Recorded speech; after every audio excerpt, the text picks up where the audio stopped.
Hello, how are you? This is an app to draw frequency polygon. Although I believe that it will be useful to any student across the globe, but it is especially designed for the grade 9, 10 students of Bangladesh. But this one is in English version. That's why I am saying this in English. Anyway, there are two famous publications house here in Bangladesh: the lecture publications and the Panjiri publications. I'm going to take two graphs, two data set from each publications house book, and I'm going to recreate those particularly here so that you know how to use them. Okay, so first of all,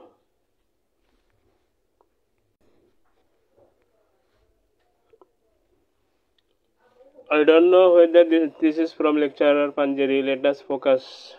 46 is the lower limit of the first class and 5 is the class width, right? Okay, let's to enter these two values, 46 and 5, and also let us see the frequency. 5, 10, 20, 15, 10. So what was it? 46 and then 5, 5, 10. I have forgotten. 5, 10, 20, 15, 10.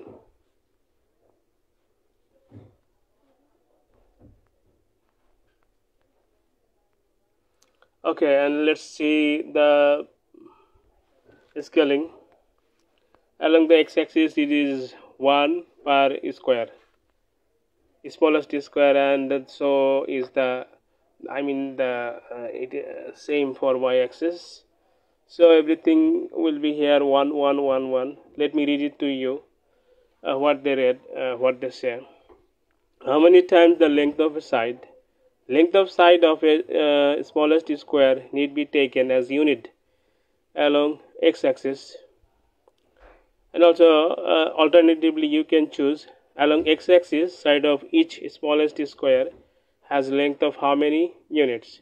These two things are what should I say, inversely proportional. Like if you put 2 in the first place, in the first empty space, then automatically 0.5 will be placed in the second space. And for the y-axis they say how many times the length of side of a smallest square need be taken as unit along y-axis. Alternatively you can say along y-axis side of each smallest square has length of how many units. So if you place 3 in the upper space, then in the lower space it will be automatically 1 by 3, which happens to be 0.333. Okay, but for the time being, as I showed earlier, it has to be 1. Now let's see whether it is the graph we are expecting. First of all, look at the shape. I guess the shape is okay. And also see where it starts at 43 and it ends on 73.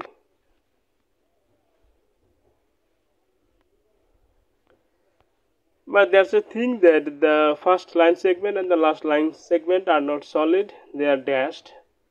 The Panjiri people and the lecture people, they both prefer this particular thing. I am from a third publications house, we do not prefer this. Still I have kept the provision. So the moment you choose dashed from here, what they say, first and last line segments are to appear. They will start to look like this. Now see dashed. So I believe it is okay. 5, 10, 15, 20 y-axis.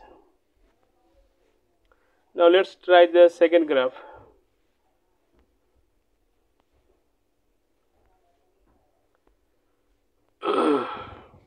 Here the lower limit of the first class is 60 and the class width is 65. The frequencies are 4, 3, 7, 5.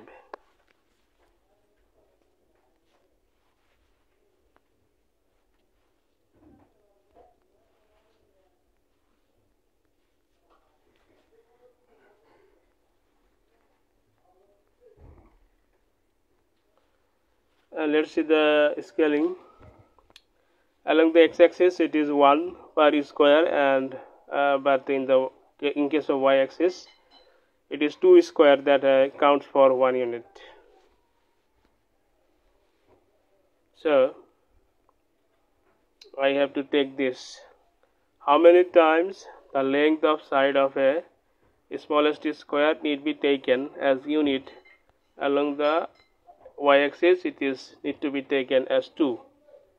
I click somewhere else, and as you can see, the lower value is 0.5 automatically, and I guess that's it. Now if I press anywhere, the graph shows up. Look at the shape.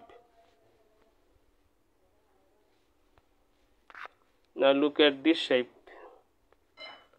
Do they look similar? I guess so.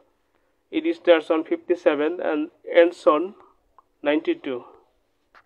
Let's see whether this is the case. 57 and 92. There's another thing is that you can resize your graph. Currently the height factor is 1, but if you choose 0.8, then graph will be little shorter, which might be useful to take a printout. So let's try the third graph. Lower limit of the first class is 26 and the class width is 10. Frequencies are 5, 10, 12, 16.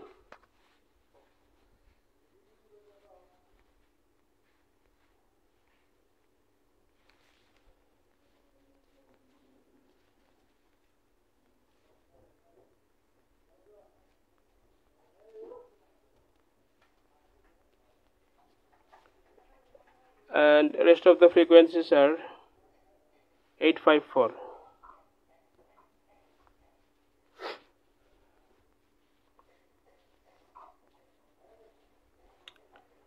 Let us see the scaling. It is 2 per square along the x-axis, but 1 per square along the y-axis. So that's it. Along x-axis, side of each smallest square has length of how many? Has length of 2 units. But along the y-axis, I believe it is 1. So let's see, and let's make this factor 1 so that I get the full size graph. Now take a look at the shape and look at this shape. Do they look similar? This starts on 20.5, which happens to be the midpoint of the what should I say? Let me read it out to you so that what the description reads. The mid value of the imaginary class prior to first class is 20.5, and the mid value of imaginary class that comes right after the last class is 100.5.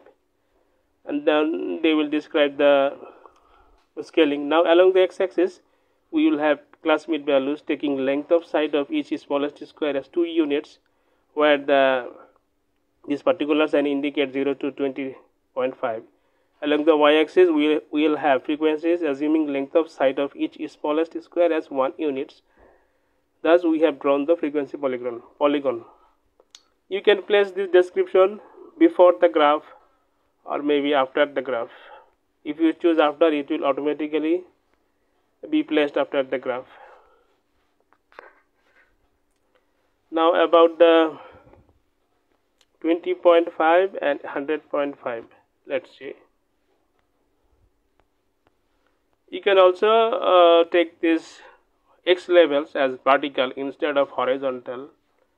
If you choose this, you want the x-axis levels vertical, they will appear vertical, so that the big numbers, they will not be side by side. They will have enough space in between them. So I guess this one is done, and let's try the fourth graph. The lower limit of first class is 45 and the class width is 5.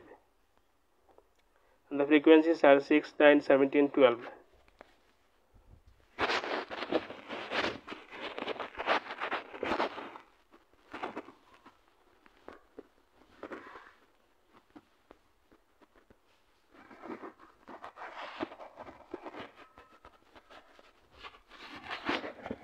The rest of the frequencies are 10, 6.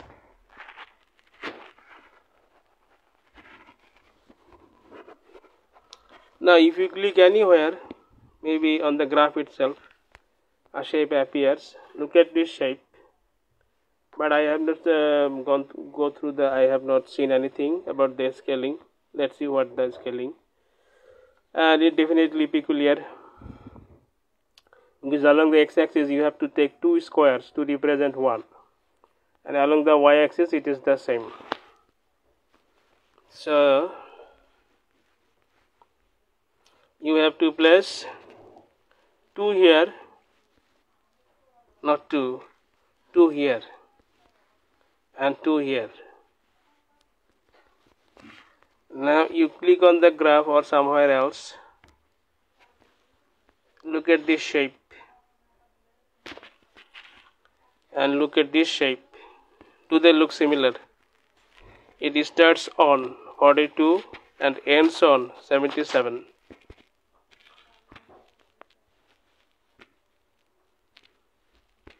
Now the graph is definitely very high, which is not suitable for printing. If you want to lower down its height, you can choose an edge factor, like let's say 0.6 instead of 1, and you click on the graph, and here it is the shorter version. You can shorten it even further, like 0.5 or 0.4 maybe. Make sure that the graph does not get distorted upon your choice. Okay, so the shape, I guess, quite similar, and the scalings are also similar.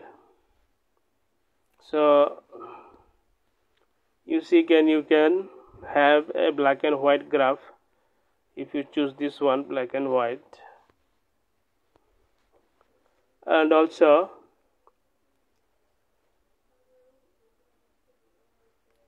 sometimes you may not show the frequency distribution table.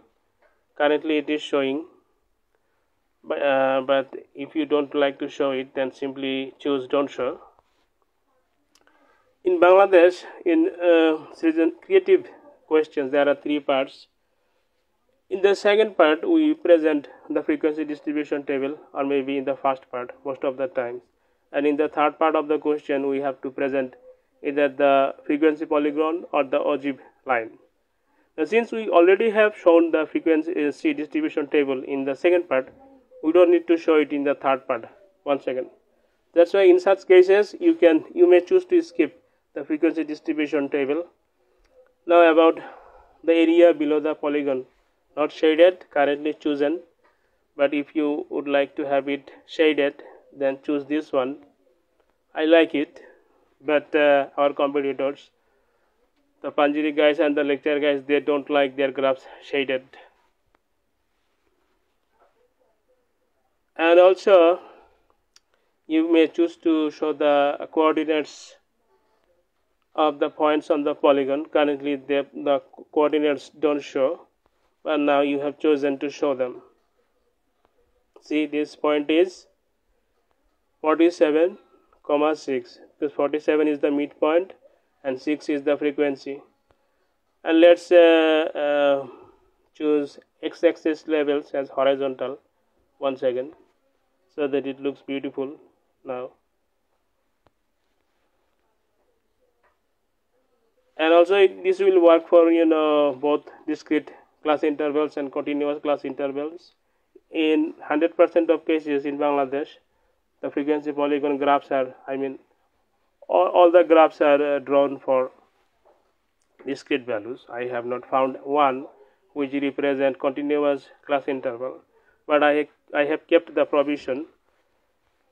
Look at the midpoints, they are now 42, 47, 52, but when I choose continuous instead of discrete, the midpoints changes.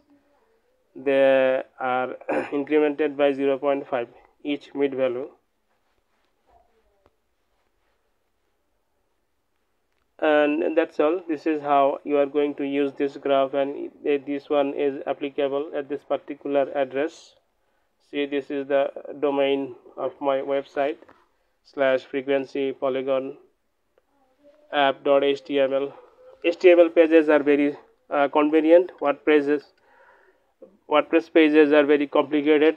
Not all the apps that I have developed till date, not all of them work on WordPress. That's why most of the times I choose the HTML format. Okay, that's it guys. Thank you for watching this tutorial video.